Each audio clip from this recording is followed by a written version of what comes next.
Hey, this is Steve Bloom, and you are listening to the Geekcast Radio Network. You're tuned in to Steve Megatron on Altered Geek. Hello, and welcome to Altered Geek. I'm your host, Steve Megatron Phillips, and in this episode of the podcast, I'm flying solo. And in case you're wondering, will we have guests on the show again, on the regular program? And the answer is yes. I just had to wait a few weeks because the way I've been block recording these episodes of these spotlights for the Wednesdays, I didn't leave myself enough time to edit it and to have regular episodes with guest hosts. So that didn't really leave me with a lot of time for co-hosts at all, for any show for that matter. So that's why there's been a lack of All Things Transformers, Future Imperfect, even though like Future Imperfect should have had like 4 by now at this point, and All Things Transformers should have had 1 at least. But those will make a triumphant return next week, nicely enough. If you're listening to this episode, you've already listened to the interview spotlight episode with Peter Westwood of Poppin Off and some Mixer series, and super nice guy, super down to earth, talking about just how to go through that journey and of being a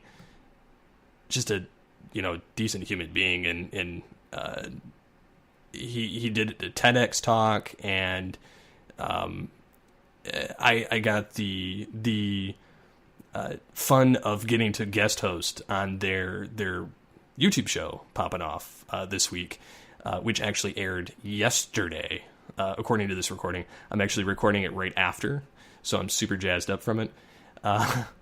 We talked about a variety of topics on that episode, so if you want to see that, I will link their episode below on Altered Geek's episode post on Geekcast Radio. I am stumbling like a crazy person. The adrenaline's still going. So anyways, I was a special guest. I did drop some different voices and kind of introed myself as Megatron.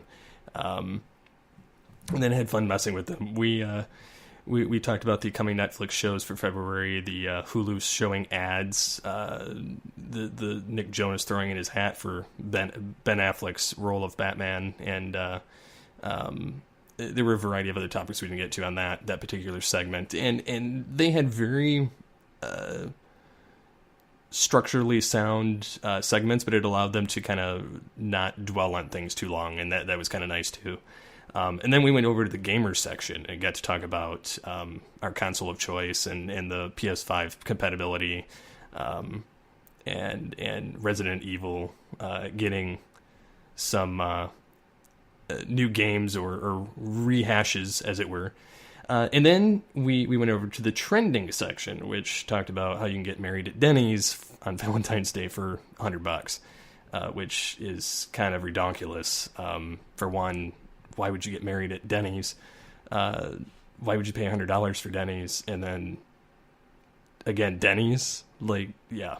And then they talked about Costco selling a 5-tier wedding cake made entirely out of cheese. Not a cheesecake, actual cheese.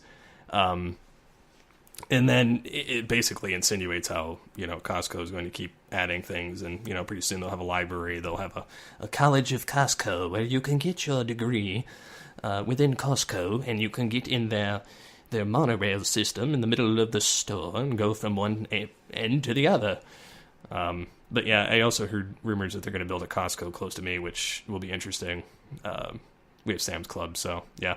And I'm thankful we didn't get to the last topic on that, on the trending, because I was scared of that. So they did bring me in for the rapid fire game, which were quick answers, and that was a lot of fun too. So definitely check out their show if you want to hear everything that went on in that episode. A lot of fun went on, and a lot of joking and some of my crazy voices. So that is what happened. So without further ado, we're going to get over to some geeky news, some of which is, as we already know, The Big Bang Theory is ending, but William Shatner is going to have a guest role for an upcoming Dungeons & Dragons themed episode, which will mark the first time that Shatner's appeared on the show. And it's kind of fitting because, you know, the one guy that's like got that look that, you know, you see him and you just think Star Trek or Priceline, however you want to go about it. He's going to make his debut on the show, and so it'll be not much different than how Carrie Fisher was on there, or Mark Hamill, or Leonard Nimoy, or really any of the people, you know, LeVar Burton, Brent Spiner. So it's really cool that he's going to be on there. It is kind of sad that it's happened this late, but you know, it is what it is. I'm just kind of glad that it's going to have Shatner on it, and it's going to be fun. So yeah, they're saying that they're going to have Joe Manganiello, director Kevin Smith, Kareem Abdul-Jabbar, and Will Wheaton also guesting roles in that episode, but it doesn't say if Shatner will play a character of himself, or he'll be playing a version of himself, or part of the game, or but yeah, it's going to be interesting, to say the least, when that comes out. So now we get to the CW. And the CW renews, of course, every DC TV show, or among other things. They've renewed basically their entire slate through 2020, in addition to Riverdale and Supernatural, which Supernatural's no surprise. They're hitting episode 300 in the next 3 episodes. And they're going to have John Winchester, Jeffrey Dean Morgan come back and play the father, and so that'll be interesting. I'm not surprised that The Flash, Arrow, or any of the Arrowverse shows and Black Lightning got a renewal, just because they're awesome. And Batwoman will be making her appearance at some point on the pilot, or on the series, on the network, as well as Crisis on Infinite Earths, which could end up altering everything in permanent ways, and kind of soft rebooting the universe, or integrating everybody down to the same level. But yeah, I'm not surprised in the slightest. CW's got a bunch of cash cows there. They're not going to let those go. Not in the slightest. And then we get to the news that Disney is promising more. Marvel will keep making R-rated Deadpool movies, which means that you'll probably see like a Black Widow movie rated R. You'll probably see a lot of other ones. Bob Iger's basically said that they're going to keep doing it, and going with their adult-oriented Marvel adventures after it absorbs much of Fox. So yeah, I'm not surprised. I mean, that's a big cash cow there. It would just be stupid not to do it. One of the things, though, that I noticed in the news that had me really excited, and it has nothing to do with the Batman, is that Warner Brothers is developing an animated Batman Beyond movie for theatrical release, possibly to tease interest, or just because they want to do something in that universe. But anyways, it doesn't say if it's going to be in, like, taking place in that, like, during the series. It'll be based on the animated series. It doesn't say that it will be within the series. So, we'll have to wait and see. But it's going to be released through the Warner Animation Group. And it's supposed to begin production in 2020 with a theatrical release around, like, 2022. Kind of their version of response to the Spider-Man Into the Spider-Verse is kind of why they're doing this. And some leaked art kind of showed up, and it's not really anything special. It's just kind of scribbled, like, made to kind of similarly look to, like, the Spider-Verse animation. And I hope it's not that type of animation. I hope that's just playing on it. But, yeah, it's... I honestly wish that they would just kind of skip... I mean, I'm fine if they do the Matt Reeves Batman and they do his trilogy and kind of playing the young Batman, but I would love to see since DC's kind of abandoned the DCEU and kind of recreated it as standalone films, I would love to see them do a Batman Beyond trilogy and have Michael Keaton reprise his 89 and 92 Batman role to play Old Man Bruce Wayne in the Batcave and have a young actor play Batman Beyond. And then it could be literally anybody. But there's so much that they could do with it. And I think that that's kind of been the thing. And honestly, the rumor of a Batman Beyond live movie has been going on for quite some time. I mean, there were rumors of it in the mid-2000s around the time that Batman Begins came out. And I still am holding out hope that eventually that will come out. But, you know, we'll see what happens when they do decide to do something with it. I hope the animation thing goes well so that they will do it, but honestly I would like to see them do it sooner than later so Keaton can still kind of play somewhat of an integral role, because he still considers himself much like Bruce Wayne in Batman Beyond. He considers himself to be Batman whenever he shows up somewhere, and so it's kind of a nice nod that he does when he gets into that rhythm of playing that anyway. So the other thing that's kind of interesting is Disney, and this was posted by Geek Vibes Nation. They kind of basically recap this whole thing going on, saying that Disney is betting the future on Disney Plus. They plan to fully utilize Fox's IPs and other purchased IPs to create and transfer content to Hulu and Disney Plus. And ticket prices for the Disney parks will go up. Rated R content will be made. So yeah, it's going to be an interesting year with Disney involved for sure. Changing gears a little bit, I don't know if you guys have seen the Star Wars shorts that are making kind of the rounds around the internet, getting very high praise. The Galaxy of Adventure series that they've been pumping out, super short, like 2 to 3 minute episodes. They recently released one which got everybody's attention, of Yoda versus Count Dooku, kind of showing the Attack of the Clones battle, and then the Vader and Luke's duel on Bespin from Empire Strikes Back, and they focus on the action of the movies. And they even have one of Palpatine showing his rise to power, like throughout this clip. And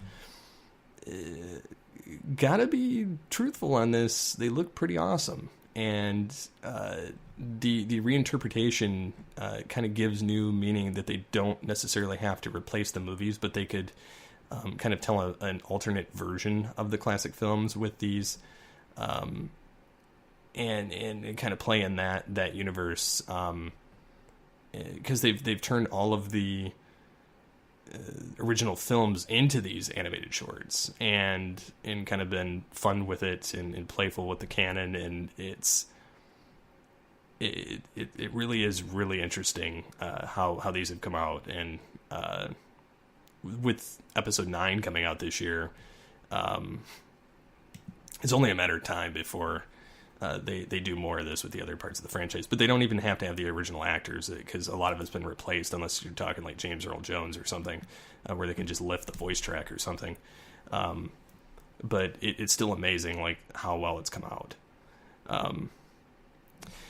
And there was also recently like a trailer for Justice League vs. the Fatal Five, which Bruce Timm is back in the saddle producing this, and or executive producing, and Sam Liu, the Gotham by Gaslight, is directing it. He's done a couple of the other ones, I believe, too. But it's supposed to come out later this year, and it's kind of spotlighting two unlikely young heroes. They're kind of fighting off futuristic villains.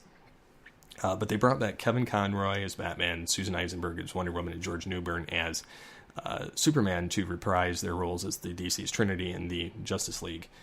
And then they also have Mr. Terrific and New Green Lanterns, and then they've got Miss Martian. But but the fun part is that the characters from the DC Justice League Unlimited series look identical to their original roles, and that's why it's so spectacular and kind of cool. So yeah, I'm definitely pumped for this. I cannot wait for this to come out in the near future. So, and then finally wrapping out the geeky news, there was a Google commercial for Google Home where Joe Pesci was waiting. Basically, it was a Super Bowl commercial, and he's waiting to see what his favorite commercial was. And there's Home Alone, and it's got, you know, like the Kevin McAllister thing and the Macaulay Culkin. So it was basically a commercial within a commercial, but it was still great because it was just funny how it played out.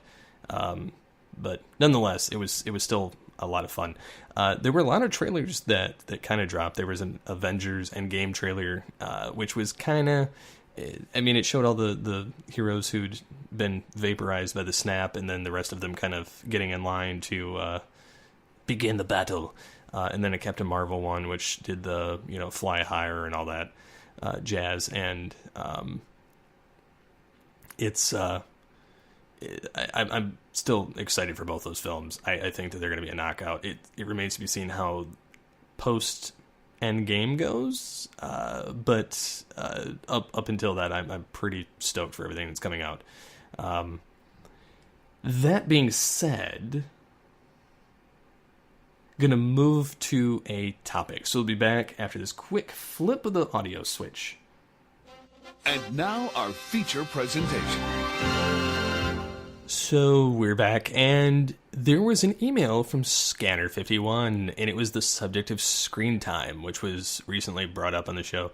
And then he says that he's seen battles over the screen time take place, and, you know, thankfully not his kid. It's getting harder to limit such things, et cetera, et cetera.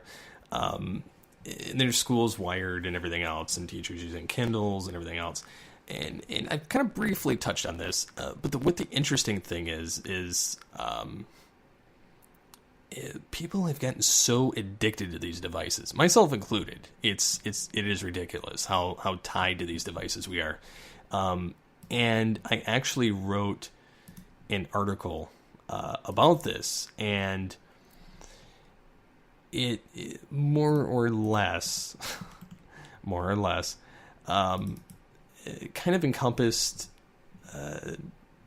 the state of things, like, and what you should do as a parent when you're kind of stuck between a rock and a hard place with these items. And I, being that I just was laid off, I'm writing freelance and doing other things like that now. But I wrote one on kids and tech safety. And basically, you know, technology has changed the way we parent our kids. You know, I mean, think about it. When we were young, there was nothing like YouTube, nothing like Facebook, Twitter, or Instagram. You know, in the late 90s, we had dial-up modems with, you know, the awesomely blazing speeds of 56K, if we were lucky. But with the digital landscape as it is today, there's limitless content within reach of any small hands, and it's getting to be more important than ever for parents to be educated and proactive with what they allow in front of their kids. So everything we have available to us today, it can be kind of daunting and scary to become a parent, have to figure it out and find that fine line and where it has to be drawn. I mean, you guys know I have two boys, you know, a 6-year-old, a 3-year-old, and both my kids have already figured out how to navigate our smartphones. My oldest in particularly tries often to steal our phones to play with the device, to use the camera. He knows how to get to YouTube. He knows how to get to the call screen. My wife is nicer than I am. She passwords hers with the touch authorization.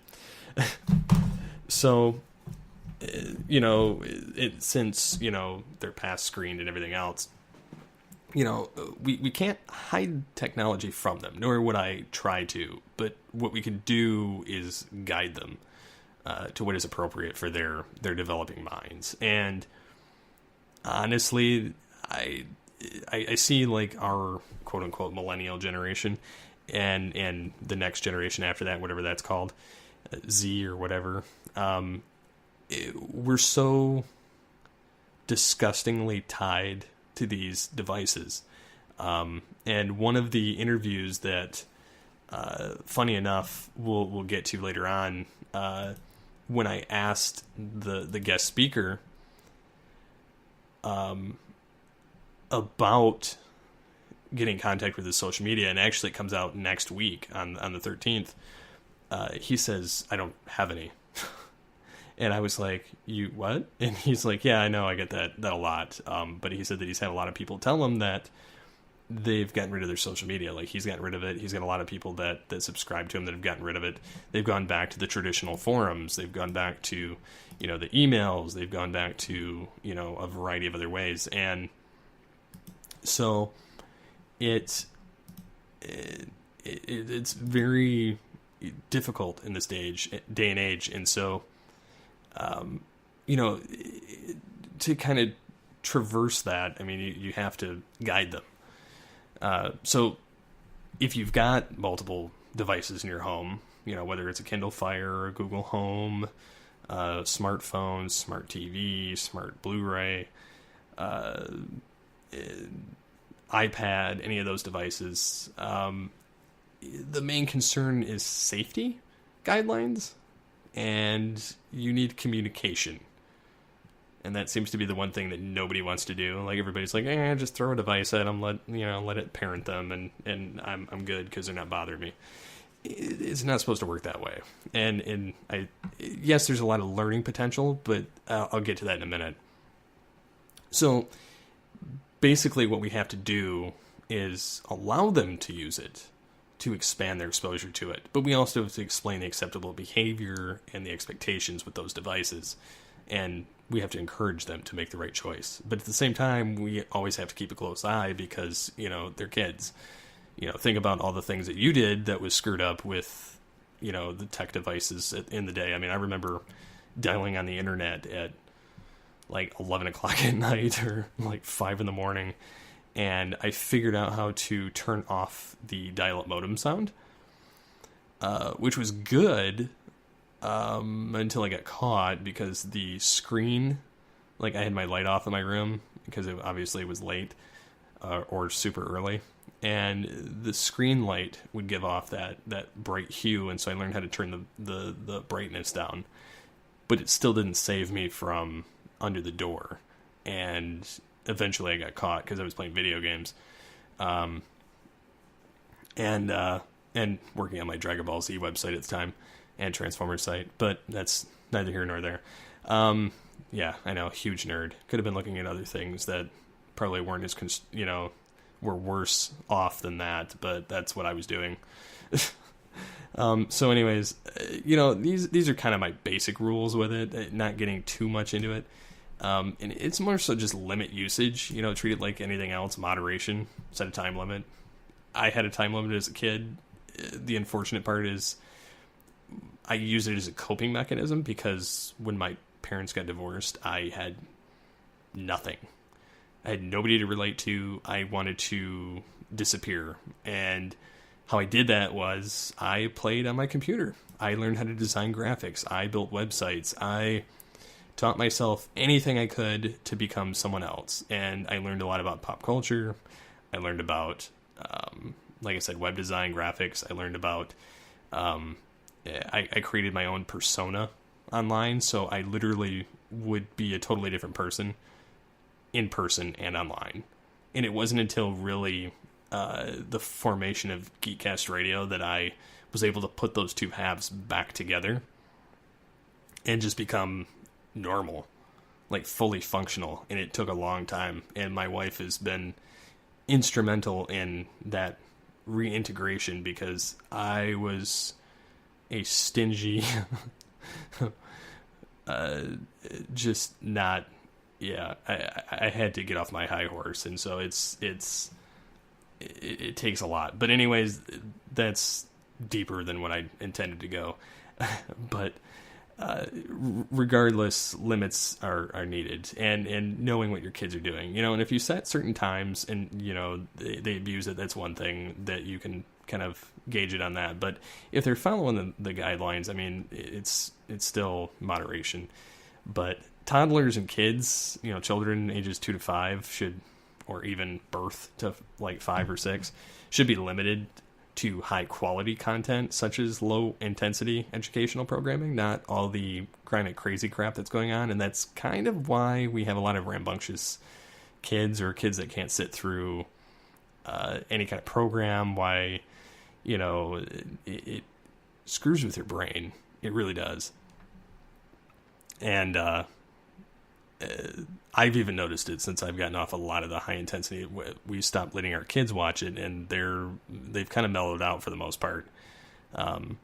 But screen time, this is number 2, screen time isn't alone time. And you need to have your children in a central, highly trafficked area, because kids are less likely to get into something questionable if mom or dad could be walking by any moment. It can also be a time for parents to sit down and explore the digital activity with the child, giving them the opportunity to ask questions, or let the kid teach them, because kids love to do that. My oldest loves to come up and show me something. I was drawing up graphics on paper for a side business thing that I was creating, and trying to draw logos up and trying to come up with just kind of rough schematics and just a rough basis. And my son comes up to me and he's like, "Can I draw some?" And so I started designing him, and I built him, or I was doing my own while he was drawing his own, and he was trying to copy some of what I was doing. So he was sitting really close, and it was really cute how he was trying to emulate what I was doing. And that kind of showed me too that, they learn more from you than they do from these devices. And so it's kind of,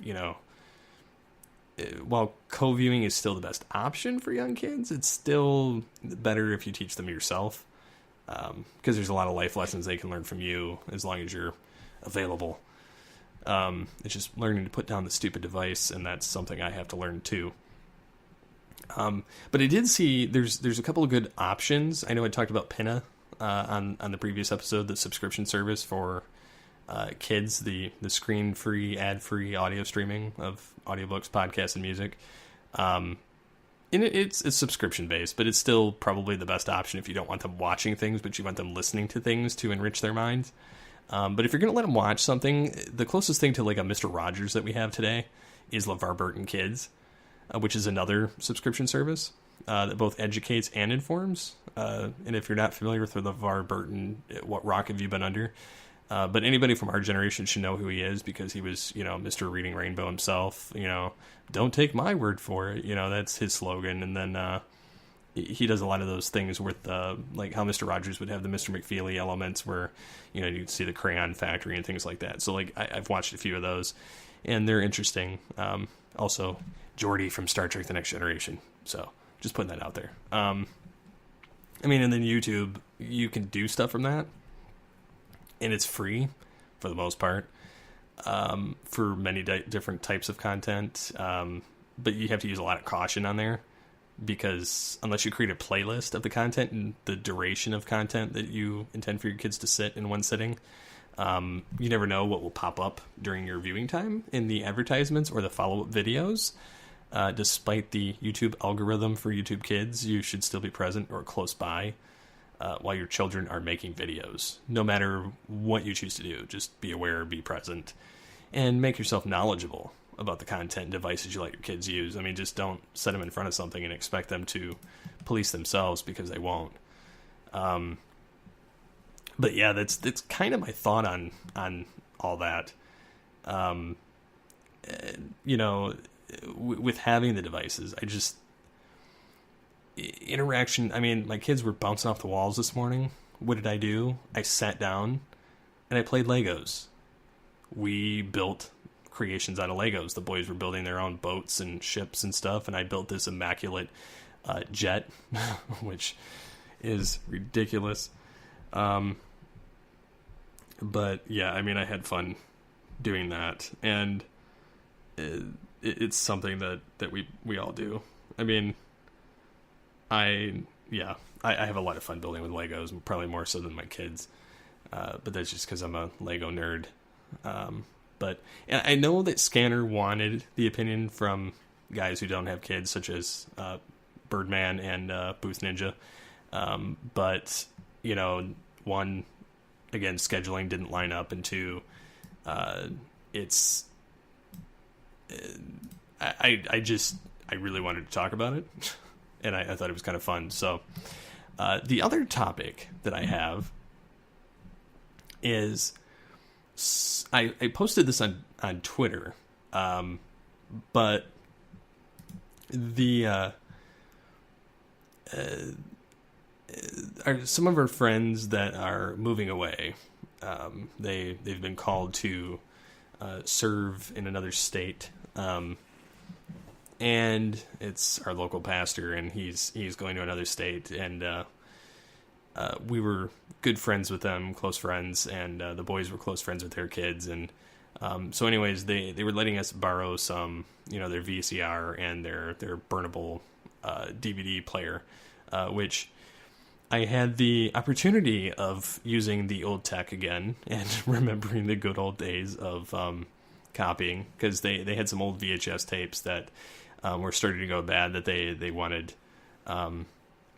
converted, and that they were going to give us, like, I mean, they gave us the VHS tapes and these particular ones, and said we could burn them to DVD because we don't have a VCR, and then we're throwing them away after. But that aside, I had to hook up the red, white, yellow cords again between the two devices and daisy chain them together through the ins and outs, and then the HDMI from the Blu-ray or the DVD player to the television, because my television, my 50-inch plasma Samsung, does not have a red, white, yellow.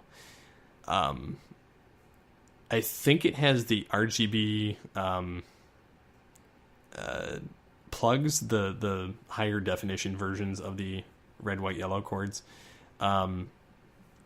But I don't entirely know. I think there's only one set of that, but there's two HDMI slots. It has a lot less connectors than my old TV. My 42-inch plasma that was Panasonic had like everything on it. I could have hooked up double red, white, yellow, and then the RGB, and then I think it had like 4 HDMI.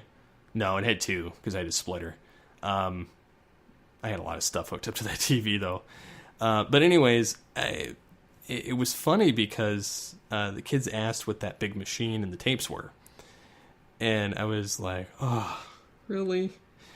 But I also have an old boombox. It's like, I got it, I was 10, so it's 22 years old. The CD part of it still works. The radio part of it still works.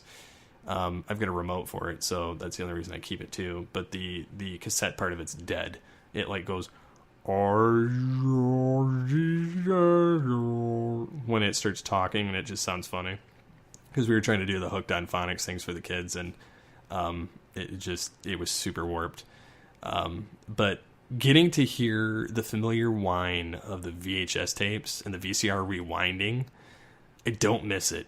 I don't miss it at all. I don't miss the impatient part of waiting. But it makes me think and makes me remember why we have more patience as this generation and the previous generations than the younger generations typically do. I'm not saying they all are impatient, because there are people from my generation that's impatient too, but I am on certain things. But the fact that you had to wait for something to rewind, or you had to fast forward to a certain part, the only benefit is if you left it at a certain point in the movie, you could pick it up where you left off, unless you have like a smart Blu-ray player. Like my Sony Blu-ray, if I stop playing a DVD at a certain point and I shut it off, it will pick back up where I left it off. Or if I've not watched that DVD in some time, somehow this stupid device will remember the last time I used that disc, and it will put me back right where I was the last time. So that's like the only instance I've ever seen of that happening. But it is funny though, because like I said, the younger generations typically don't have the same patience because of the instantaneous watching habits on their videos today. And a lot of my friends are like, like Eduardo's like, yep. So it made me kind of laugh on that. But yeah, it's crazy, but I guess that's a way of saying that I feel old. And I'm turning 33 this year in June, like after the 10-year anniversary of the network. I'm turning 32 or 33. And then I realized like this past week too that I 100% need to wear my glasses to read from a book to my kids, because I stumbled so much not wearing them. I could read a desktop screen pretty decently fine, depending on the lighting, without my glasses. But if it doesn't have the uniform lighting, forget it. Like, I need my glasses. Like, even sitting here recording this, I have to have my glasses because all the words are blurry on my screen and all the prompts, and so I can't click without 100% accuracy on that. But yeah, I really feel old when my kids ask what a cassette, VHS, CD are. They call everything a DVD if it's a disc. Like, even if it's a CD or a Blu-ray, it's a DVD to them. Like, that's all they call it. Blu-ray is not even in their vernacular. Like, they don't have a clue what it is. But it's, I don't know. It's funny. Like, the kids know what Netflix is. They know what Facebook is. They know what they know what a lot of this stuff is. But when you get into the little nitty gritty stuff like that, they don't have a clue. They even have some old books that are for kids that have pictures of things that don't exist anymore. And they're like, "What's that? What's that, Dad?" And I'm like, "Son, that's one of these things. Like, I had that when I was little or younger." And they're like, "Whoa, that's weird." It just, I don't know. It just makes me feel old when I see stuff like that. So I guess I'm going to call it quits. This is probably the longest episode I've done in a long time on my own. I hope you guys enjoyed it. I hope that I'm not completely boring. So if you have any ideas of topics or content that you want me to cover on a future episode, just let me know. I'm pretty open to a lot of different things at this time. Like I said, All Things Transformers will be back next week. Future Imperfect will be back next week. And yeah, it's going to be a lot of fun. I'm going to get back to some old school conversations on this podcast. And yeah, we're going to get Birdman back. We're going to get Booth Ninja back. We're going to get TFG and Mike back. Going to get some other people back, like maybe DJ, get TFG and Mike. Yeah, so we'll just see how things go and kind of play it by ear, but definitely going to get back into the conversationally opinion-based episodes and less of the newsy news, unless it's like a quick segment blitz through, kind of like what happened in the beginning, although it went on way too long in some regards. But I also feel like I haven't been here in a while, and a lot of stuff kind of happened, so... Anyhow, I hope you guys enjoyed this episode. Thank you again for tuning in, and until next time, get altered, get geeky with the Altered Geeks.